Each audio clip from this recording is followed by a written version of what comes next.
कि भिटाई ने पर्सोनिफाई किया है नॉन लिविंग थिंग को। ससुई पहाड़ों से बात करती है, सुई दरिया से भी बात करती है, मछलियों से बात करती है, और सारंग में हवाओं से बात करते हैं, मिट्टी से बात करते हैं, बारिश से बात करती हैं किरदार। तो जो नॉन लिविंग थिंग्स है उसके साथ एक कांस्टेंट डायलॉग है। जो ह्यूमन एग्जिस्टेंस जिस चीज से कांटेक्ट में आता है वो मकालमा वहां पे है। तो जैसे एपिस्टेमोलॉजी है उसमें हम अंडरस्टैंड कर सकते हैं कि इस जो शेर है या इसमें जो फिक्र है, इसमें जो सिंबॉलिज्म है, उनको कौन सी थ्योरीज हैं वो जो गवर्न करती हैं। तो we can kind of everything हम उसको शरह के अंदाज में हम ले सकते हैं। दूसरा, भिटाई के जो दास्तान है उनके बारे में हम बहुत क्यूरियस हैं कि दास्तान कब के हैं। जैसे अदी ने कहा कि उनके बारे में आप बताते जाएं, हमें ये क्यूरियोसिटी है कि ये जो सोहनी महिवाल का जो वाक़या है, जो कहानी है, दास्तान है, ये कब की है, किस जगह की है। मारवी का दास्तान कहाँ की है, कब की है। और फिर रायड्याच, बीजल रायड्याच है, सोरठ रायड्याच का है, दूसरे हैं ससुई पुन्नू है, कोहारी है, सारे। तो इनकी जो ज़मान और मकान के बारे में जानना बहुत ज़रूरी है हमारे लिए। जैसे फिर मैं फ़िलासफ़ी से मिसाल दूंगी कि फ़िलासफ़ी में 12 कैटेगरीज हैं इंसानी दिमाग की, जो कि दुनिया को कांटेंट, जो इमैनुअल कांट की थ्योरी है, उसमें जो एक प्राइमरी कंडीशन है वो स्पेस और टाइम की है। आप आंखें बंद करके कोई भी वाक़या सोचें तो आपके जहन में मकान और ज़मान दोनों आएंगे कि ये किस जगह और कहाँ हुआ होगा। उसके बगैर हम सोच नहीं सकते। We are spatio temporal beings. तो एक तो ये भी है कि हमने जो मारवी है, मुझे कुछ पता नहीं है, मैं नहीं कह सकती कि वाकई जो मारवी का कुआं है भालवा में है वो वही कुआं है जहाँ पे मारवी कुएं में से पानी भरने जाती थी। सस्सी का जो रास्ता है, भिटाई ने उन शहरों जगहों के नाम लिए हैं, उस पहाड़ का नाम लिया जहाँ से वो गुजरी है। वहाँ पे हमारे उसके हवाले से एक रिसर्च रिसेंटली गुल हसन कलमती साहब, जो अभी दुनिया में नहीं रहे, I am sorry that I have to say this, he recently passed away, and Rahman गुलपालारी उनके दोस्त, उन्होंने उस ससुई के पाथ पे चल के वो उसको आइडेंटिफाई किया है। लेकिन कहानी बहुत पुरानी है। शाह लतीफ़ ने सिर्फ सस्सी पुन्नू को नहीं गाया, उससे कुछ 100 साल पहले काजी कादर ने उस कहानी को गाया है। तो 5-6 सालों का है। तो उसमें कितने आसार हमें मिलेंगे, बिकॉज वी रियली, वो जो सिंधीज जो है they are not higher idealist about Bhitai, they would like to know everything into tangible.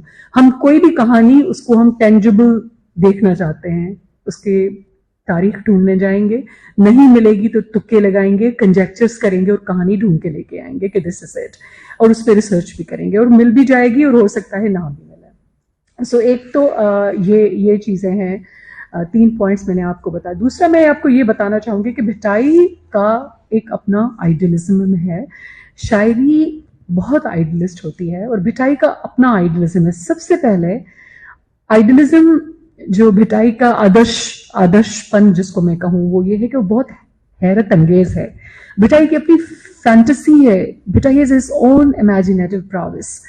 Fantasy जो होती है वो आधा सच भी हो सकती है, फैंटेसी प्रैक्टिकल हो सकती है, इम्प्रैक्टिकल हो सकती है, आइडियलिज्म हो सकता है। भिटाई में हद दर्जा आइडियलिज्म है।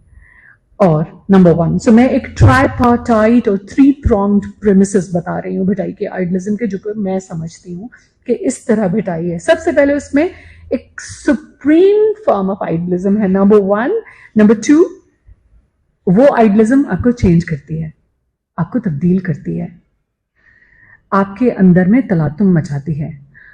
आप इश्क को नए अंदाज में समझना शुरू करते हैं, इंसान को, ह्यूमन रिलेशंस को आप डिफरेंट समझना शुरू करते हैं। एक तगय्युर जो है वो इंडिस्पेंसिबल है, इनएविटेबल है, भिटाई को पढ़ते हैं और वो ऐसा मतलब आपके अंदर मेटामॉर्फोसिस क्रिएट हो जाता है कि you feel like changing, you are inspired to change yourself.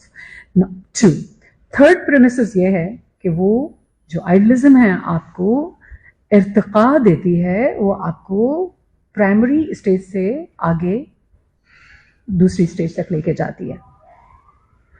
ये बहुत जरूरी है। आइडियलिज्म किसी भी शायरी में अगर वो इंस्पायर ना करे और तब्दील ना करे तो मुझे लगता है कि उसका मतलब उसमें कुछ कमी है. This is what I understand. तो भिटाई के ये ट्राइपार्टाइट अंडरस्टैंडिंग मेरी भिटाई के बारे में है कि उसका जो आइडियलिज्म है वो ये करता है ह्यूमन कॉन्शियसनेस के साथ. If you understand Bhitai then he is going to take you to a journey. तो आपके अंदर जो कॉग्निटिव डिस्पोजिशन है अपनी, उसमें एक एलिवेशन आप खुद को फील करेंगे if you understanding it, and it takes a lot of time. दूसरा, अब उस आइडियलिज्म के मैं और मिसाल दूंगी, और जो अभियात में लेके आई हूं वो मैं ससुई से, कल्याण यमन कल्याण से, और रामकली और खावड़ी से मैं आपको बताती हूँ. ये चौथा पॉइंट है. वो ये सबसे पहले भिटाई के जो किरदार हैं वो उनको बयान कैसे करता है. लेट मी टेल यू, यगानगियत उनमें यूनिकनेस उसमें कैसी है. सबसे पहले वो कहते हैं कि वो जो किरदार हैं, अवतड़ कहना ओलिया सुतड़ व्यासालिम. ना अवतड़, तड़ मीन्स पाथ, वो कभी गलत रास्ते पे जाते नहीं हैं. They are always on the right path. सबसे पहले तो बहुत ही आगाह हैं, उन्हें पता है कि गलत राह क्या है और सही राह क्या है. Bhitai is playing very psychologically with us.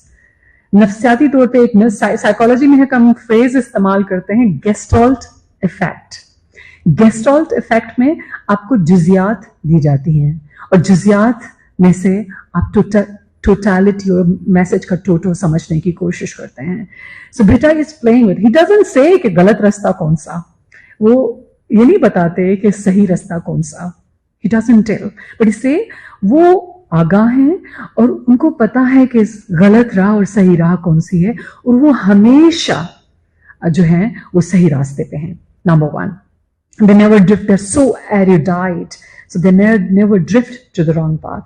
Second, वो बताते हैं कि हेकाए हेकथ्या अहदसी आलमा बेबहा बालमा आगे कया आ गई. एक तो वो गलत रास्ते पे नहीं जाते, फिर वो इतने तो सही रास्ते पे हैं जो वहदानियत से हमाहंग होके यकजा हो जाते हैं. What is that वहदानियत? What is that right path? So तो मैं तभी कभी कभी सोचती हूँ कि बेचारे जो तर्जुमा निगार हैं उनका भी कोई कसूर नहीं है, क्योंकि वो मजबूरन मुझ जैसे लोग वो शरह करना शुरू कर देते हैं कि इसका शायद ये मतलब होगा, क्योंकि मेरा भी दिल चाहता है कि ट्राई टू अंडरस्टैंड दिस बात and try to interpret it in my own way. So शारिहों ने शायद वो तर्जुमा निगार जो है अपना किरदार सडनली ऐसे शारिह करना शुरू कर दिया. सो वो कहते हैं वहदानियत से वो यकजा हो जाते हैं. फिर वो कहते हैं कि वो पहले से ही मुनफरिद थे, आला थे, जो औसाफ हैं उनकी शख्सियत के, वो पहले ही उनकी शख्सियत का हिस्सा थे. Number one. So this is a kind of आप लोग सोचेंगे कि भिटाई किस किरदार के बारे में कह रहे हैं, और आइडियलिज्म ये है कि मैं खुद सोचती हूँ कि भिटाई इंसान को हुस्नाक बनाता जाता है. मुझे भिटाई पढ़ के मुझे लगता है कि ऐसा कैसे बना जाए. That's very important. How to be an amazing being, amazing character, जो morally, personal relationships में उसकी supremacy है, किरदार आला है, कैसे. मुझे सारी उम्र इस चीज़ ने बड़ा गाइड किया है, और इसमें ज़ाहिर दिक्कत भी बहुत है, बहुत पेचीदा रास्ता है, लेकिन कॉन्स्टेंटली आपको सोचने पे मजबूर करते हैं कि वो गलत राह पे आप ना हो. Constantly you define. मॉडर्निज्म आपको अलग बताती है कि this is right and this is wrong, so what, freedom, liberty, लेकिन उसके बावजूद कॉन्स्टेंटली आपको आपके गाइडिंग प्रिंसिपल्स हैं. दूसरा आइडियलिज्म का, Bhitai, now I am bringing example for Sassi and imagine. Sassi से वो कहते हैं कि तुम भी सफर पे हो, इश्क के सफर पे हो, पुल्लों की तलाश में हो, और भी बहुत सारी हैं जो सफर पे निकलती हैं. सवकोह करे सबका तू खुई खण जब के. सवकोह को मीन 100 पहाड़, शायद जिस समय अंडरस्टैंड, ये 100 मील चलो या तुम 100 पहाड़, वो बहुत सारी हैं जो 100 पहाड़ों क्रॉस करती हैं, करती रहें, वो पार करती रहें, तुम एक कदम उठाना. भिटाई उसको कहते हैं. बहुत सारे लोग जो है सफर पे हैं, लेकिन तुम्हारा सफर बहुत इंपॉर्टेंट है और तुम वो एक कदम उठाना, और वो कदम कैसा हो. खुई खंड सिंधी में खोजण हम एक कैफियत को कहते हैं, that is a very fatal state of mind, जब आप गिरे पड़े हों, जब आप बेसुध हों, जब आप उठ ना सक रहे हों, चलना तो खुजा, आप आंखें खोल नहीं सकते। तो भिटाई सब कहते हैं कि सौ कोह करे सबका, तू खुई खण जवे का। वो बेशक 100 जो है मील, हजारों मील चले हैं, या पहाड़ जो है वो क्रॉस करती रहे, पार करती रहे, तुम एक कदम उठाना। वो कौन सा कदम उठाना? वो फना के दर्जे पे जब तुम हो, उस वक्त वो कदम उठाना। वो कैसे उठाना? सवकोह करे सबका, तू खुई खंज विकर, तांज मंझा तिख, पंध पासे भर निभरे। वो कहते हैं कि उस तुंदी से वो कदम उठाना, वो जो तुम्हारी उठान हो। भाई वो गिरी पड़ी है, भिटाई से कहें कि Sain, she is fallen, she is unable to stand up, she can't see, she can't open her eyes. लेकिन उस वक्त तुम उठना, और उस वक्त तुम वो कदम उठाना, और वो मुनफरिद उन 100 कोह पैमा से जो है वो मुख्तलिफ और मुनफरिद ऐसे होगा कि तुम्हारी जो उठान हो उसमें तुंदी हो, और ऐसे तान के उठाना कि वो जो तुम्हारा इतना लंबा सफर है वो एक लम्हे में गुजर जाए, खत्म हो जाए, वो पार कर लो। सो वो जुर्रत की बात कर रहा है कि जब आप फना के दर्जे पे हैं, आप खत्म हैं, तो उस वक्त कैसे। तो दिस इज आइडियलिज्म। लेकिन अक्सर मैं स्कूलों में और यूनिवर्सिटीज में इस तरह की जब मैं गुफ्तगू करती हूँ जद्दोजहद के हवाले से, तो वो बच्चों को शायद फिर उस वक्त मैं उसको इंटरप्रेट इस तरह करती हूँ कि this is perhaps you are infallible, you are inexhaustible, you can't be tired, you shouldn't be tired. थकना गुनाह है। बहुत सारे मतलब इंसान है, इंसान थक जाता है, इंसान फना हो सकता है, इंसान सब कुछ हो सकता है, लेकिन जो जुर्रत है, जो वलवला है आपके अंदर में, वो आपको जिंदा रखे। एक तो दिस इज आइडियलिज्म। दूसरा बहुत इंटरेस्टिंग है, ऑस्टेंसिबली मैं अगर उसे पढ़ूंगी आपको लगेगा कि ये मर्केंटाइल लैंग्वेज है भिटाई इस्तेमाल कर रहे हैं। भिटाई कहते हैं कि वखर सो विहाय जो पए पुराणों न थे, सौदा ऐसा करो। आइडियलिज्म की मैं बात कर रही हूँ, भिटाई का idealism. we need to understand what he wants to say. उसमें बहुत ज्यादा प्रैक्टिकलिटी नहीं हो, शायरी में कभी भी अमल देखने की जरूरत नहीं होती। वो कहते हैं कि वखर सुबह है जो पए पुराणों न थे, वेचींदे विलात में जरो थे न जाए, साका हड़ हलाए आगा बही झेंझे। वो कहते हैं कि न see the mercantile language and is giving message, a profound, a very profound message through different language कि जब सौदा ऐसा करो जो रखे पुराना ना हो। अगर कहीं तुम विलायत जाओ और उसका बदल लो तो फिर तुम्हें अच्छा बदल मिले। और फिर आखिरी लाइन है जो कि उस सारे को इंटरप्रेट करती है। वो कहती है, कहता है उसमें कि करो कोई ऐसा काम, कोई ऐसा हीला चलाओ कि तुम जो है अल्टीमेटली सुरखरू हो। तो what does that mean by सुरखरू? वो वखर क्या, वो सौदा कौन सा? So this is a kind of, is he talking about human relationship? Is he talking about give and take in love? Is he talking about neighborhood? Is he talking about friendship? Is he talking about the human relation with God, religion? So this is again, I would say, it's a Gestalt effect. Bitaई is psychologically playing with his readers. वो मजबूर होके, अभी मैं जिन पे मैं तनकीद कर रही थी शायरों पे, उनको मैं जस्टिफाई करती जाऊंगी। उसी हवाले से जो फोर्थ पॉइंट का आखिरी है वो ये है, वो मैं रामकली से, रामकली इज अबाउट एस्थेटिक जोगीज जो कि सफ़र पे निकलते हैं और मुख्तलिफ मराहिल से वो गुजरते हैं, जिसमें 4 मकान हैं। आलम नासूत है, आलम मलकूत है, आलम जबरूत है और लाहूत है। उसको मैं बहुत ज़्यादा उसको अंडरस्टैंड नहीं करती, लेकिन मैंने उसको जो पढ़ा है वो मैं समझती हूँ कि भिटाई उस हवाले से इसमें बात कर रहे हैं।